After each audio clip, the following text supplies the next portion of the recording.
Where you are.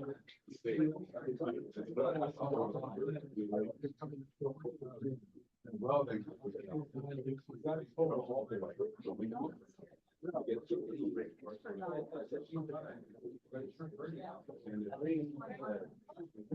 I will send that to you. Earlier, I think it was like 12. Yeah.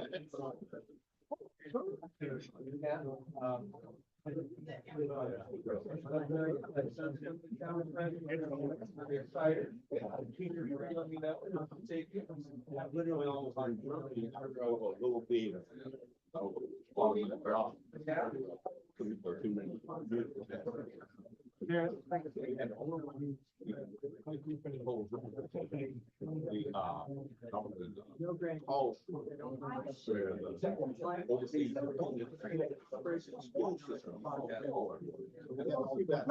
Huh? Yeah, yeah. Yeah. Huh? God not to be. Yeah, that was what, that was big one. See, yeah. But the only thing I remember is that and all the when it's amazed. I mean, it looks like really I the house we did with something. My grandfather was actually.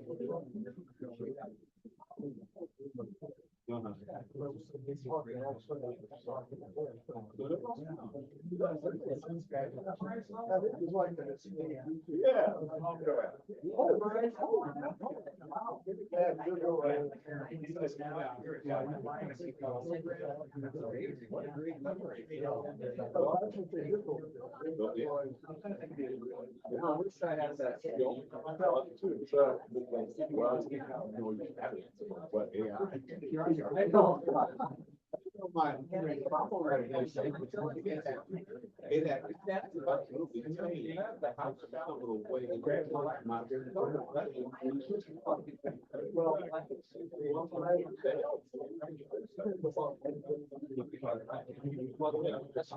Yeah. Yeah. Yeah, that's right. That's why I said you would. Yes. I had. On that end of the range.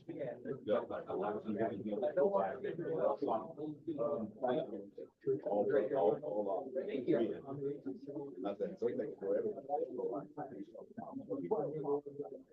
Here.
Yeah.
Good afternoon.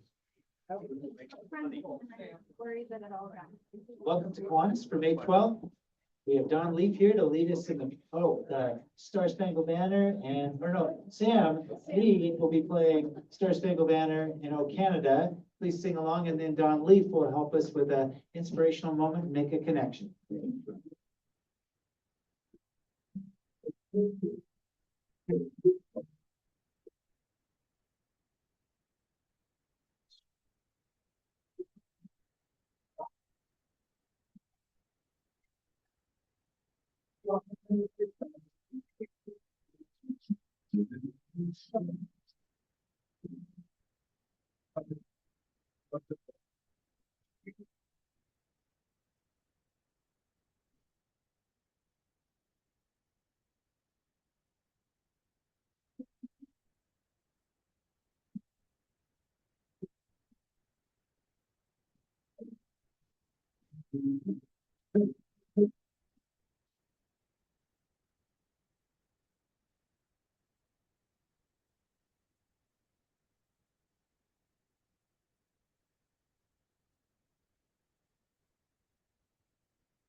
Keeping with the inspirational moment today, we seated if you want.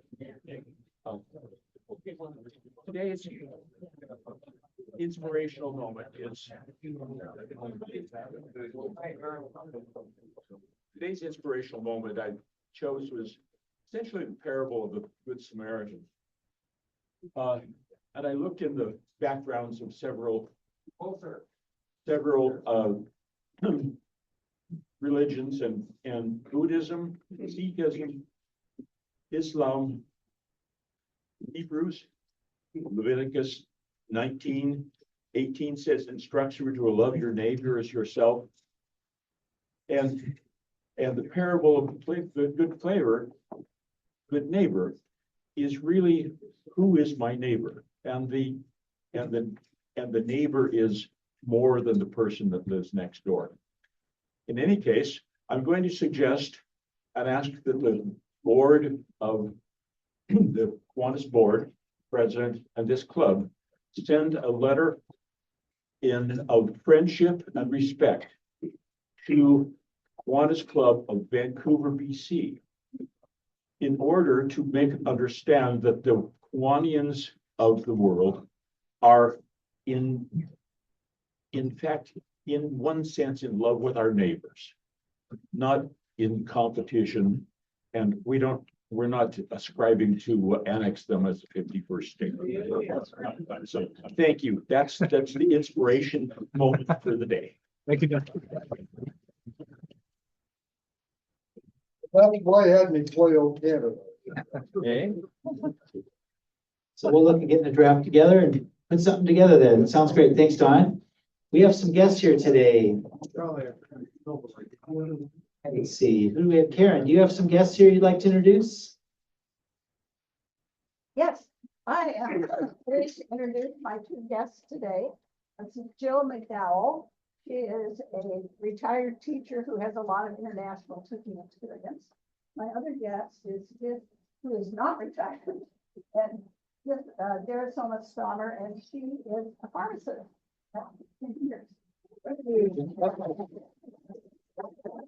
Great to have you here today. Thank you. We have a short presentation. Oh, I'm sorry, I didn't see you over there. Bring it. So Sarah Stewart, I'm JP Rachel's daughter, and my aunt is Rachel Silva. She's also a youth attorney in the world of. So she's here today to join us and what Kiwanis is all about.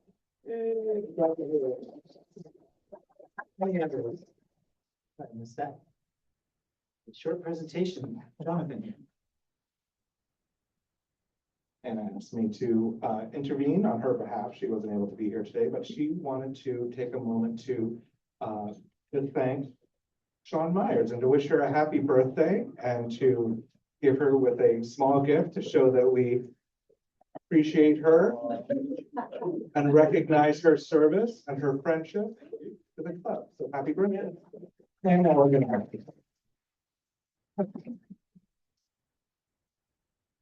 Special birthday. Birthday, Sean. Thanks for taking over the treasure role again and all the positions you've held before. Let's see, we have a special election today. Sam and Mark, you want to come over and lead us through it?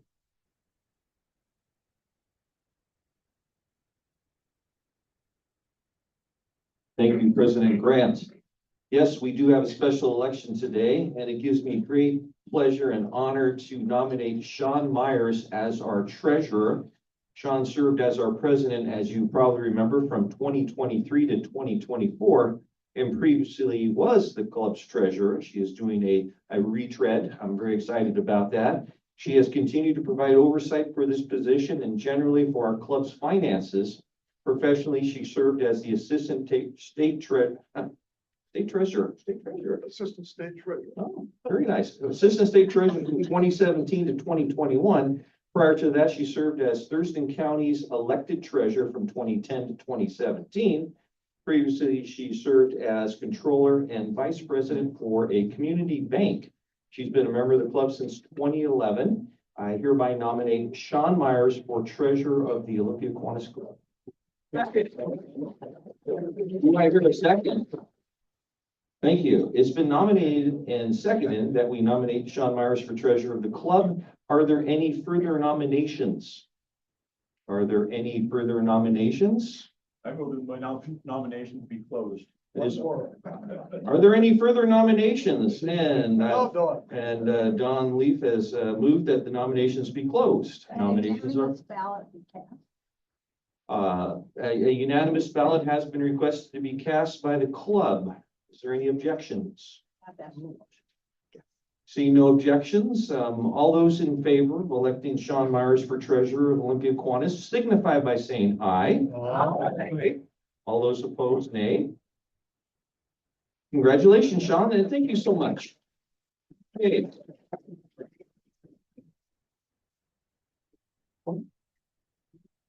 And we have two board vacancies that we would like to fill, and I'm very excited. We have two top quality candidates. I have the honor of nominating for one of the positions, the vacancy from 2023 to 2026 board position by Joel Hansen. Joel, wave your hands so everybody can see who you are. Joel is a senior account executive for Ameresco, thank you. A renewable energy and sustainability company. He chairs the Thurston County Planning Commission and the Port of Olympia Citizens Advisory Committee. He served on several other boards. He is a 2005 graduate of Leadership Thurston County, great program, and a member of American Mensa and the National Eagle Scout Association, NISA. Joel's college education was at the Evergreen State College, go Gooey Ducks, and Arizona State University. He is an active member of the club's program committee. I hereby nominate Joel Hansen to fill the vacancy of the board position. Is there a second? Second. It has been moved and seconded that we nominate Joel Hansen. Is there any further nominations? Are there any further nominations? Are there any further nominations? I move the nominations be closed and we cast a unanimous ballot for Joe Hansen. It has been moved that we close nominations and cast a unanimous ballot for Joel Hansen for the board position. Any objections? Seeing none, all those in favor of Joel Hansen for the board, please signify by saying aye. Aye. All those opposed, nay. Motion passes. Congratulations, Joel.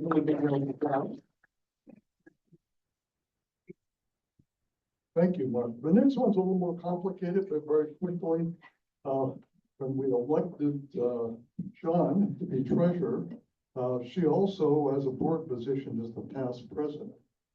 So that means we have one empty seat on the board. The officers told me that they want to fill that position temporarily. So this is just this is not an ongoing position. We are nominating for that Deb Clemens.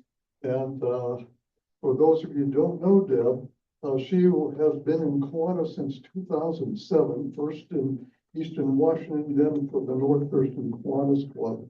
She served on the North Thurston Kiwanis Club's board for several years, including serving as their president.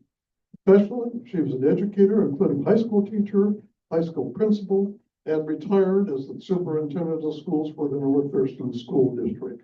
She earned her BS degree at the Cherbourg University in La Crosse, Wisconsin, an MBA from Gonzaga, a PhD from Gonzaga, and principal and superintendent credentials from finally a good academic institution, Washington State University.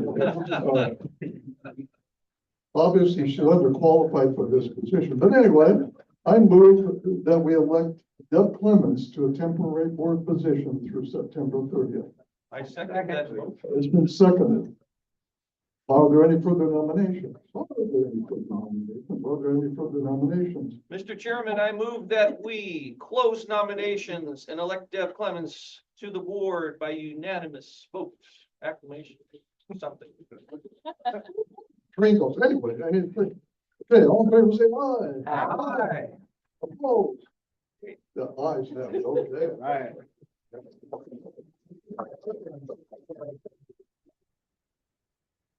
Okay, thank you. I think we have Sam to introduce the program as well, the Scrambled Media Landscape.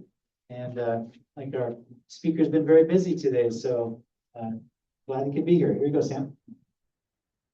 Thank you. As Karen Fraser could tell you, one of the most highly regarded members of the campus press corps is Austin Jenkins, our speaker today, modestly standing in the back of the room. I worked with him. Well, he interviewed me a number of times when I was Secretary of State. Always a great interview, though often a tough one. I mean, all of a sudden, he hit me with a question. I thought, wow, where'd that come from? Anyway, Austin covers transportation, infrastructure, and tech policy for Pluribus News, a digital news site focused on emerging policy trends in states and state legislatures. Austin is also a longtime host of Inside Olympia on TVW, Washington State C-SPAN network. Previously, Austin spent nearly 2 decades covering the Washington State legislature and state politics for Northwest Public radio stations. Prior to that, he worked as a television news reporter, earned his BA in government at Connecticut College and a master's in communication from the Communication Leadership Program at the University of Washington. Austin Jenkins.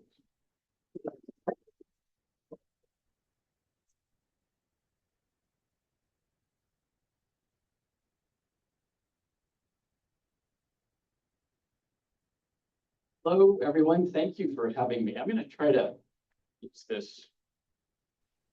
I want to make sure you can hear me, but I also want to move a little bit. That's okay. So if you can't hear me, let me know. It's great to be here. I want to thank Secretary Reed for Secretary of State. I don't know what his position in the club is, but Secretary of State Reed for the invitation to come here. I really appreciate it. It also gets me out of the house because I work from home now. The dog and me, so I need to get out in the world, and you're giving me that opportunity.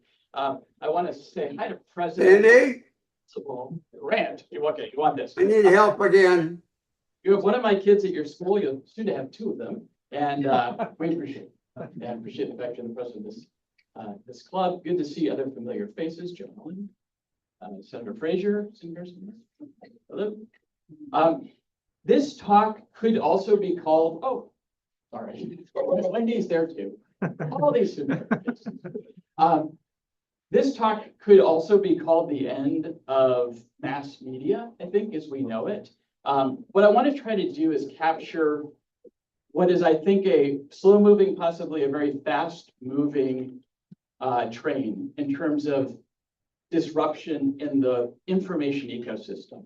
I don't have all the answers. I'm trying to catch up to this and figure out what's going on as it happens, but it's clearly affecting the way reporters do their work, and it's affecting the way we as community members and citizens receive our news and information. So let me just see if I can get this thing to click forward. You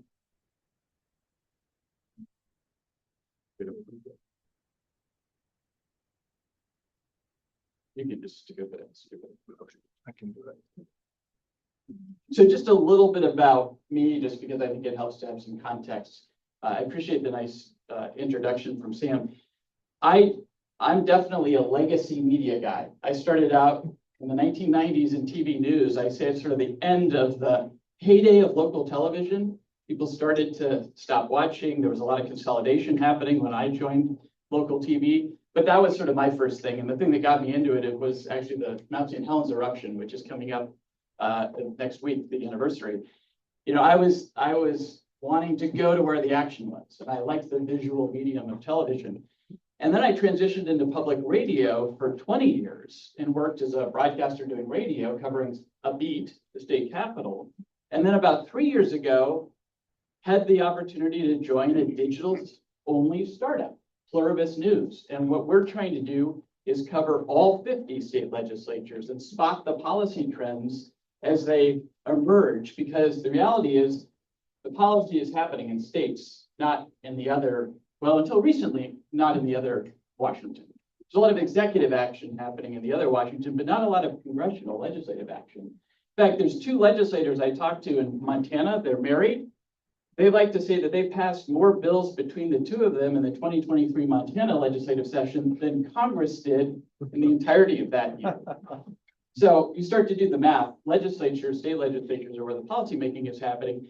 Pluribus News is a really good example, though, of the modern media ecosystem. We are niche. We're focused on a very discrete audience, legislators, their staff, lobbyists, associations that need to pay attention and know what's happening in state legislatures. We charge a pretty high premium for our content. We also have ads. There's Sam Hunt. Nice to see you, Senator.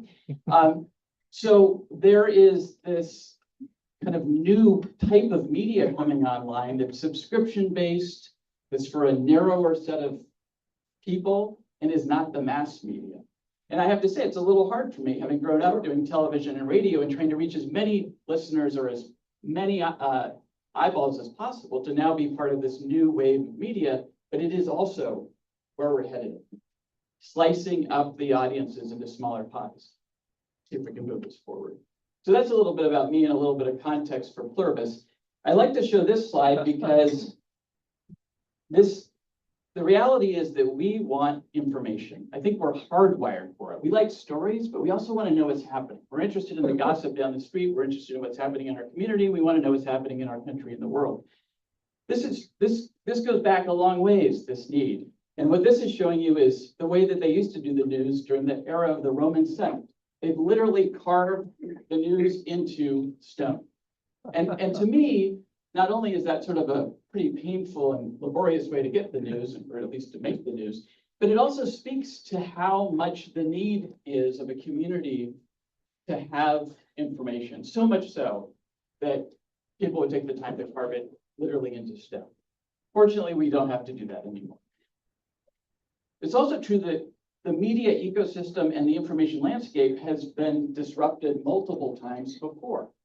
And those disruptions came in the form of the printing press, the telegraph, radio, television, the internet, social media, and now more recently, artificial intelligence.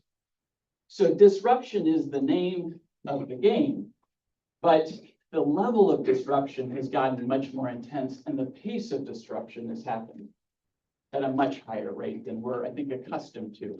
I think it was Thomas Friedman who said, if you want to, he talked about the fact that, you know, it used to be you could be in a profession for 50 years, 40 years, and see very little change technologically in the work you did.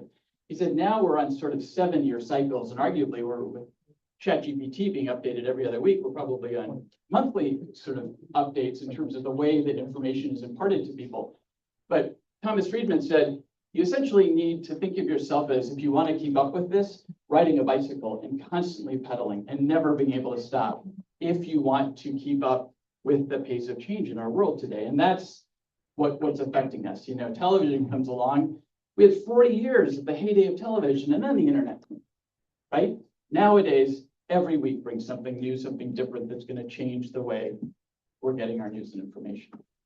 There's this great book by a guy named Matthew Pressman who looked at the sort of phases of modern day journalism and how it changed. And he talks about this period between 1980 and 2005, which is certainly the time period when I was growing up, which was a period of validation. If you were in the news business, you were getting really good positive feedback. You were getting subscriptions for your newspaper and ads, classified ads. Television networks were getting ratings. You were making money and doing just fine. That also breeds oftentimes complacency.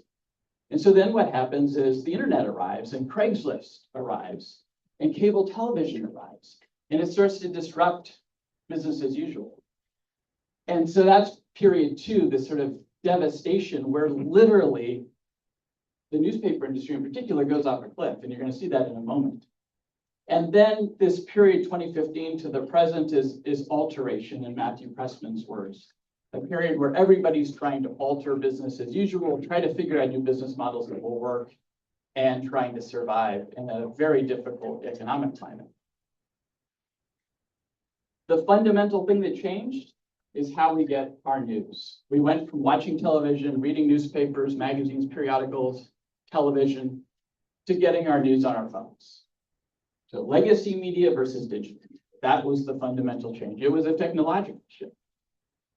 And look at what it did to the newspaper business. Essentially went off a cliff. This is estimated circulation of daily newspapers going back to 1940. You can see it sort of held steady, and then you hit that period of disruption, and it just plunges. Same thing, estimated advertising and circulation revenue. So this was advertising revenue, the red line. You can see what it did. Peaked out in the early 2000s, and then literally the cliff hits. And that's, again, the era when Craigslist comes along, the classified ads become less of a cash cow for the newspapers. And circulation, which is the subscription part, rises a little bit, but certainly not to make up for that difference. And yet, subscriptions are sort of where it's at now in the business. If you look at the New York Times, it's living on subscriptions because the ad revenue isn't what it used to be. So the model shifts, but it's very hard to replace ad revenue with subscription. So what's the result? You have a absolute shedding of jobs in the newspaper industry in particular.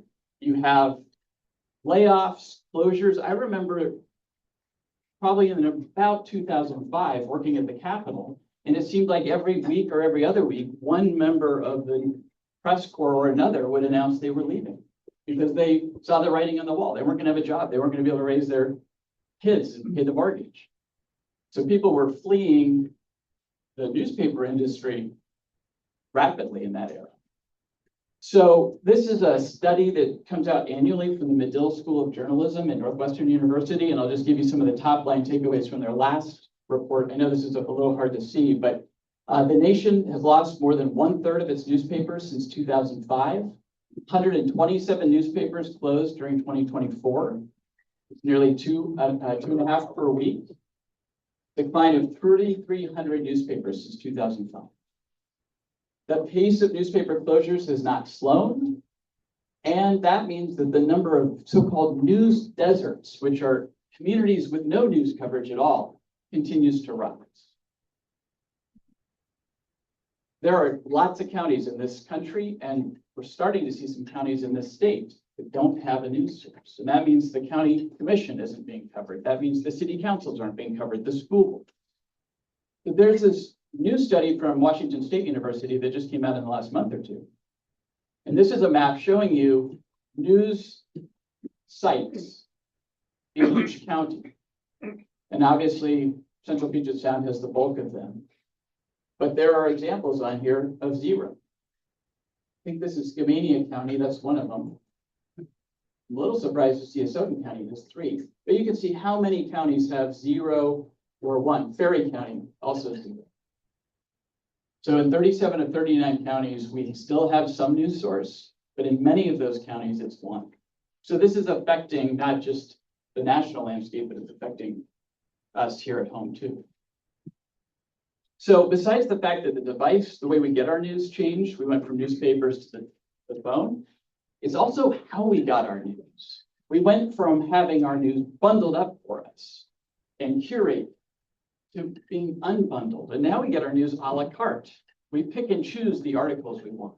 And that doesn't really help the news organization either, because what it means is that people want to sample the buffet that is news rather than go to the prefix menu. And when you do that, you're scattering the audience, right?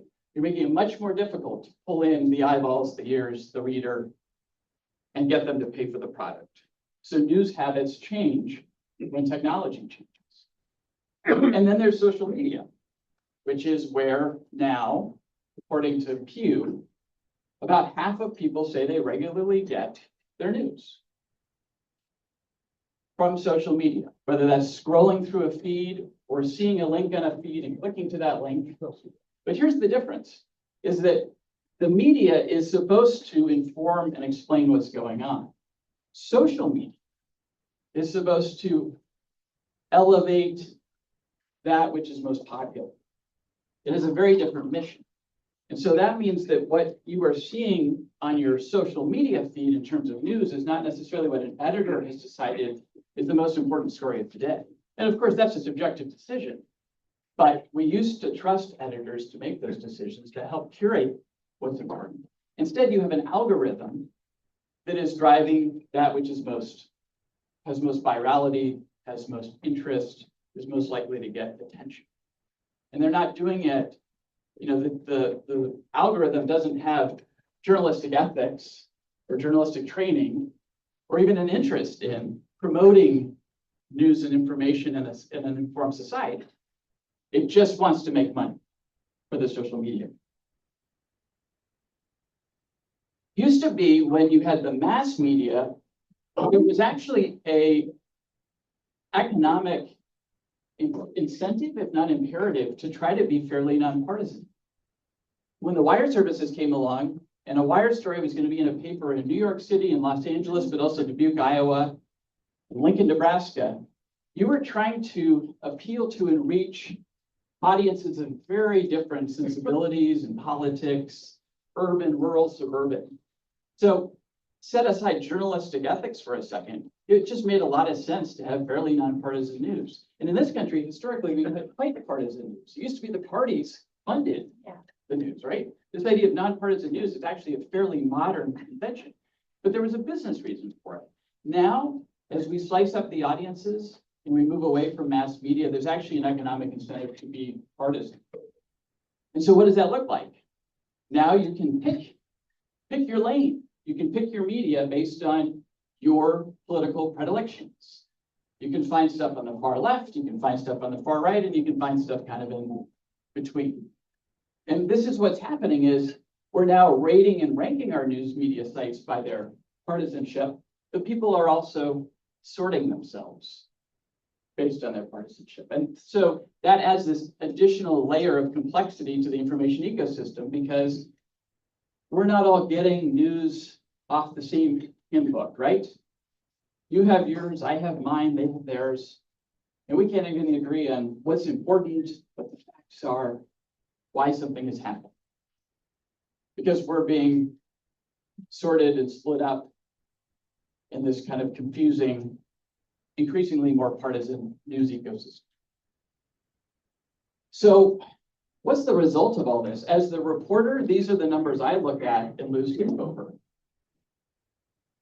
And that is the declining trust in the news media.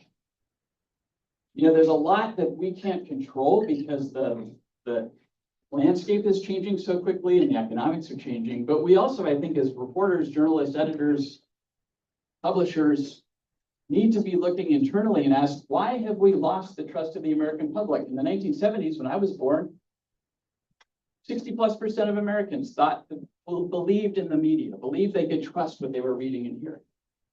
Dropped down to about a third of Americans. If you look at Republicans, the red line, that says about 60% of people who identify as Republicans in this country don't trust mainstream. That's not healthy for a country that's trying to figure out really complicated things. If we've lost a big chunk of the country overall and 2/3 of Republicans, we've got a business model problem and we've got a civics issue. When I got into journalism, I did not think that I would ever be in company with people rated as low as members of Congress, but somehow in 30 years, I pulled it off. So again, this is according to Gallup, I believe. If you have a small business, you are doing just fine because the American public trusts you. They like their small businesses, they like the military, they like the police, newspapers, Congress. I don't know what that one is. News. But we're at the bottom. Congress and reporters, the dregs. That's a problem. I don't know how we're going to get out of that hole, but I think we need to be thinking a lot about it. I know Sam Reed does. You know, you can't have a civil society. You can't have an informed society if the people don't trust the sources of information. And if what they're getting for information is something that is not built to actually inform, because it's the algorithm wanting to grab your attention. So there have literally been headlines in recent months questioning whether the news media is on the verge of a full-on extinction. You know, remember the banks too big to fail? Are we kind of in an environment now where only the New York Times and the Wall Street Journal can survive? And is there a business model that will get us through to the other side of this? My boss is trying. And so far, you know, I think the stat is 80% of new startups fail in the first year, 18 months. I mean, we're almost 3 years in, doing pretty well, but it has not been easy. I think my boss has lost some hair and a lot of sleep trying to start up a news company in the mid-2020s. But there are serious questions about what is the business model going forward that will work. And then you bring in AI, artificial intelligence, and that further scrambles. Because we don't quite know how that's going to affect our jobs.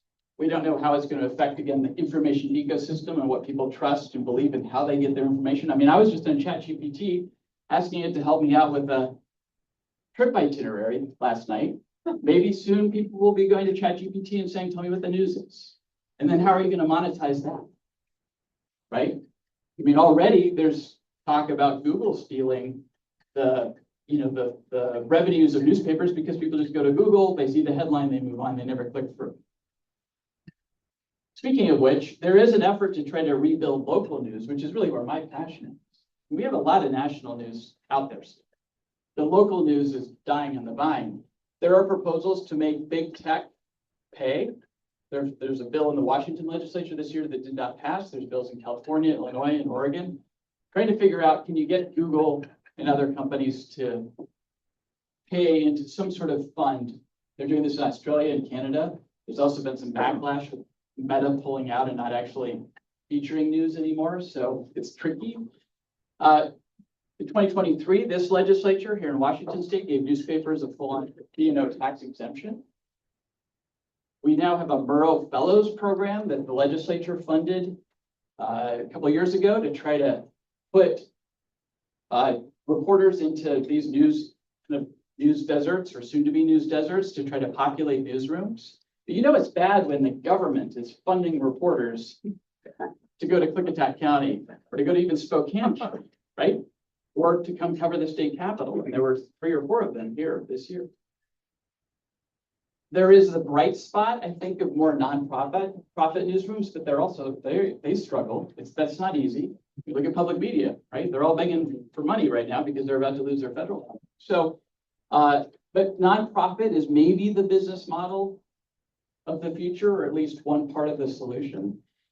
The Spokesman Review, family-owned newspaper in Spokane, just announced it's converting to nonprofit status. The family is giving up and saying, we can't keep this going as a for-profit newspaper in a city the size of Spokane. We're moving it over to a nonprofit, handing it over essentially to a board to try to keep it going.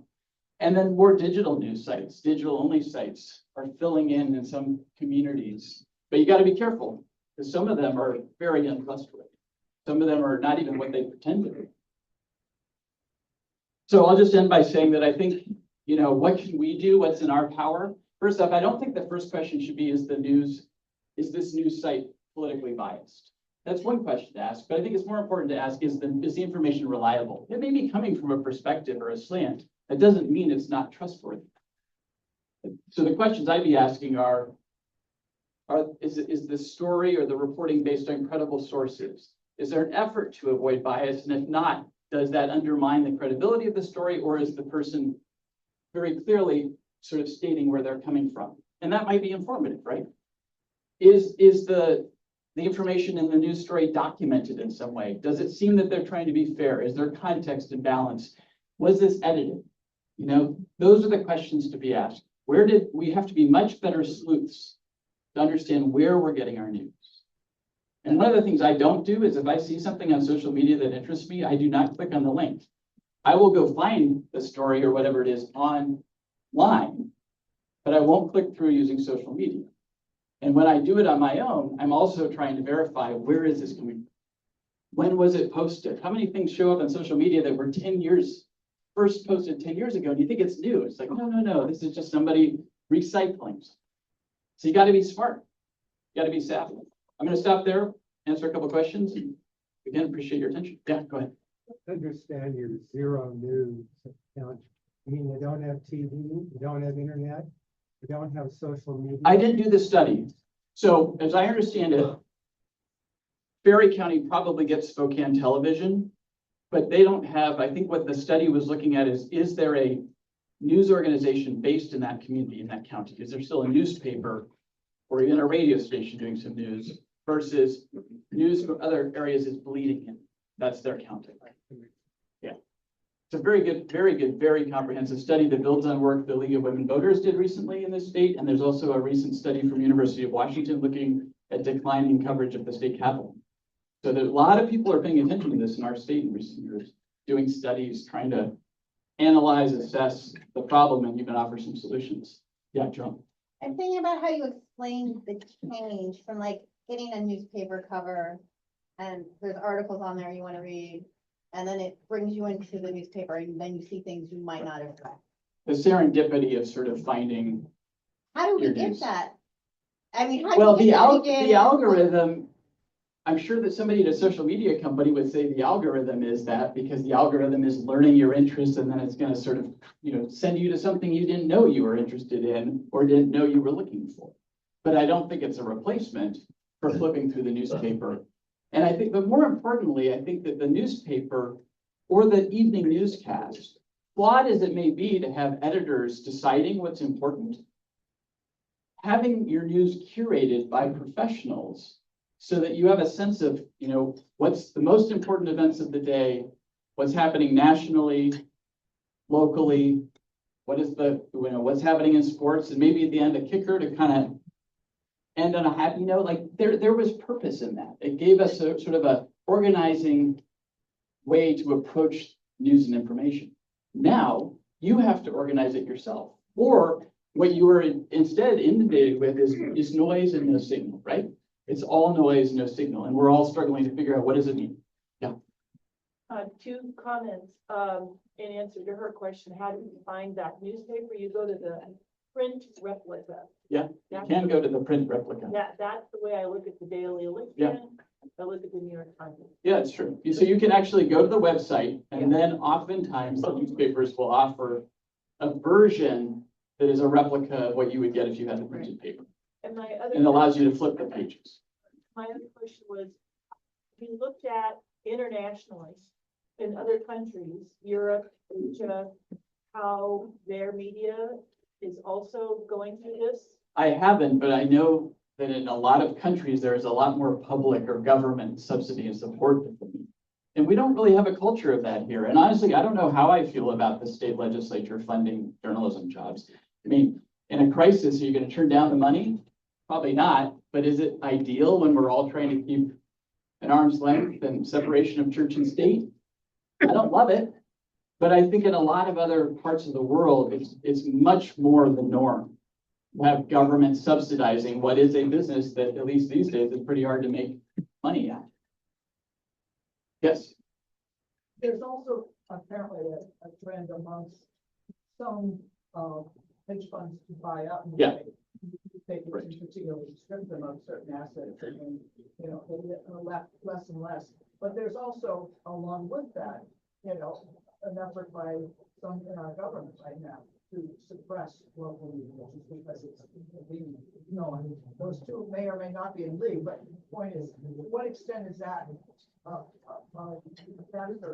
Yeah, so the question was about hedge funds purchasing media companies, and it's happening all the time, and there's all this consolidation. And a hedge fund is certainly not in the business of promoting democracy or informing the public, right?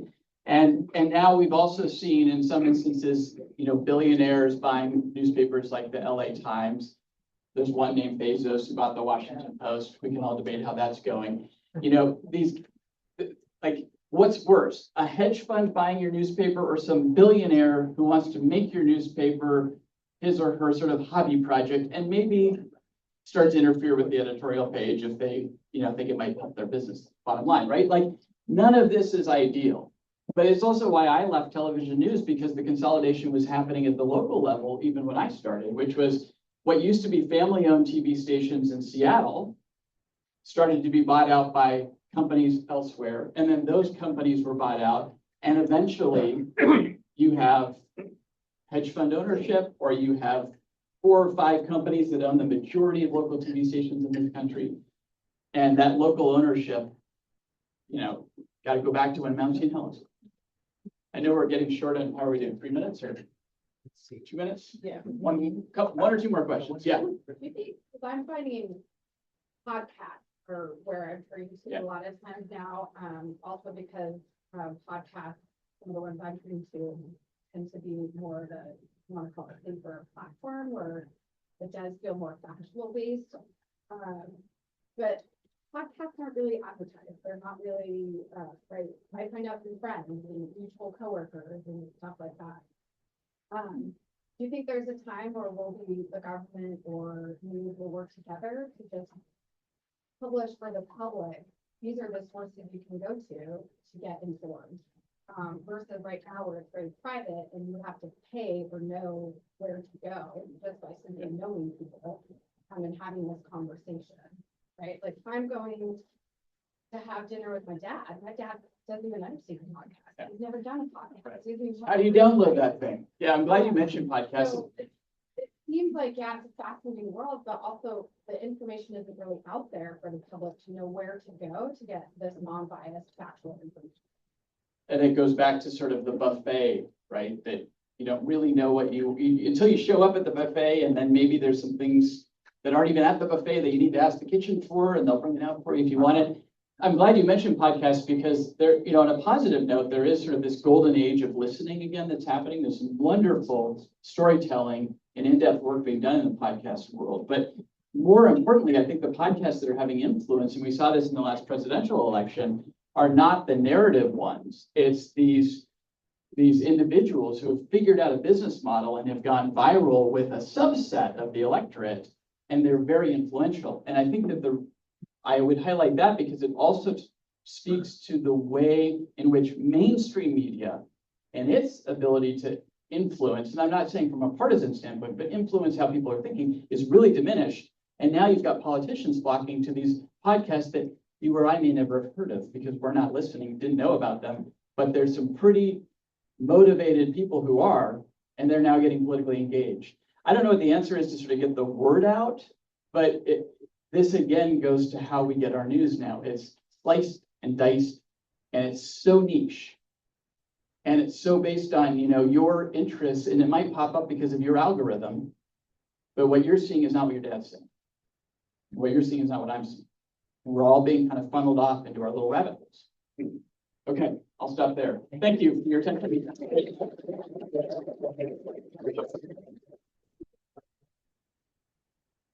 Well, thank you, Austin. Really helpful. I'd love to have every student and every citizen here that talked today. It was really, really helpful and always makes me think a lot differently about where we're getting our news. We have some happy dollars and some announcements today, so jump up here and give it up. I can start. My son graduated from Gonzaga University. Oh, wow. Yeah. And what else is going on? And yeah, if you've got any openings, let me know. Journalism major? But he was a business major. Okay, Jane Field here, and I'm putting $5 in here. I wanted to share with you that I went to the Timberland Library and I picked up a book Calling Bullshit.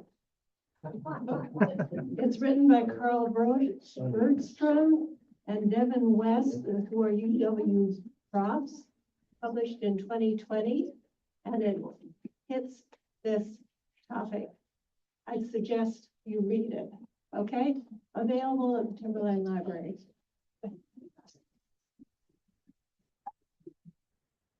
Pioneer for using dirty language. The announcement, this Thursday, noon, May 15th, the program committee is meeting at the Olympia Casa Mia Nathan Home.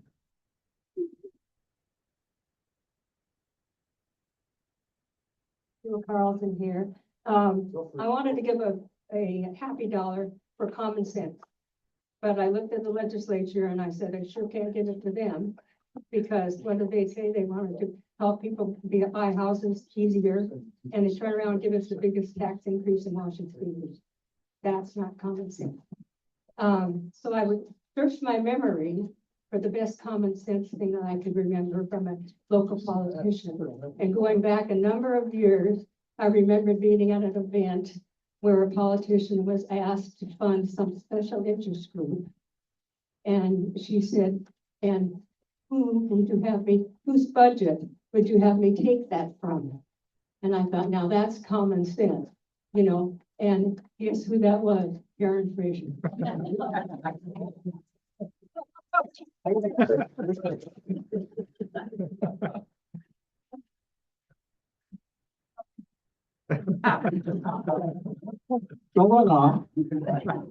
Mark Johnson, I'm really excited. Today's my daughter Anna's 23rd birthday today.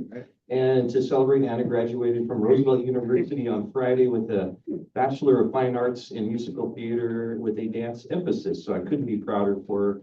I'm really excited. She comes back home for a few weeks tomorrow. And my son is coming up on Friday for a performance at Capitol High School. He is doing a ballet production of Sleeping Beauty. If anybody would like to go, it's at 7:30 on Friday. I will buy you a ticket if you would like to come. Just let me know and I will purchase you a ticket and put your name on the list for that. So I'm thrilled to have James in town for a show. Thank you. Joel Hanson, first, happy Mother's Day belatedly to all the moms.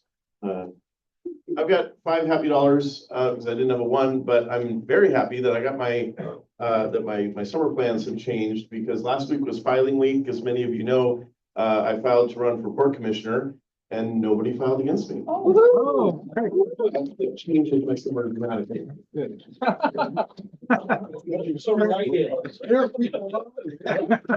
And no dollars in buck for that. Okay, back to Mark Johnson. How many in this room want to go to Capitol High School on Saturday night? Raise your hand. Friday night. Mark, Friday night. Friday at 7:30. Raise your hand. Let's see how many tickets we can sell here. Is that it? Just one? I'm going. That's good. I'm making a report on the garden committee. This last week, there's been a lot of activity. Rhubarb, spinach, and lettuce have been harvested and set to the food bank. I want to make a special note too about one of our volunteers, Katrina Toll. She's been a longtime volunteer at the food bank garden, and she's the master seeder for our greenhouse. Thousands of seeds have been planted by her.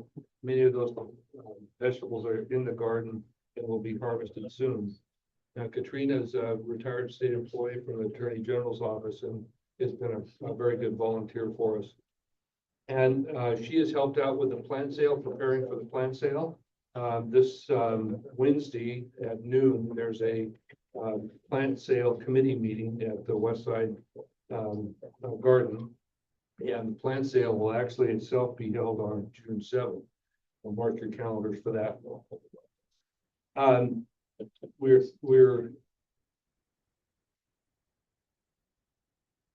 Let's see, Kathy Thompson and Sean Myers are helping out with that committee. And on Thursday of this week, between 9 and noon, we're going to be working at the Capitol Campus Garden. There are potatoes to be healed. We're pulling dirt over the growing potatoes so that they'll grow more potatoes for us. And we're also doing some onion weeding. In this last week, fun event that happened, about 9 kids from the West Side Cooperative Preschool came and helped plant sugar snap peas, which was a real trip. They had a good time doing it. And then this one more thing, Avanti High School has 2 interns with us. We are mentor farm employees. Oh no, they are students and we're their mentors. There we go. And they had asked the city of Olympia for a grant to help this program along, to have students help with agricultural programs. And we've received a small grant from them for doing that. They're supporting our program, and they're delightful kids, and they're with us every Thursday and Saturday. Thank you.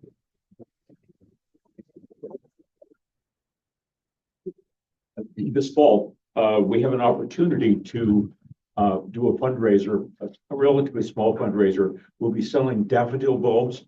We'll be selling them for $10 a dozen, and there'll be more information about how to order, and they'll be available in large quantities. They come from a reputable grower. It's the same man who has provided potato seed for us.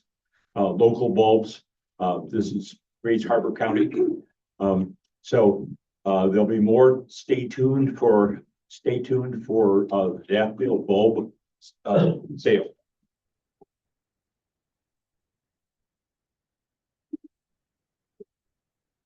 Hi, Karen Fraser, and I'd just like to announce that on behalf of the Olympia World Affairs Council, that this Thursday, they're having their monthly speaker, and it's Evergreen Professor Prita Lal, who will talk on food sovereignty.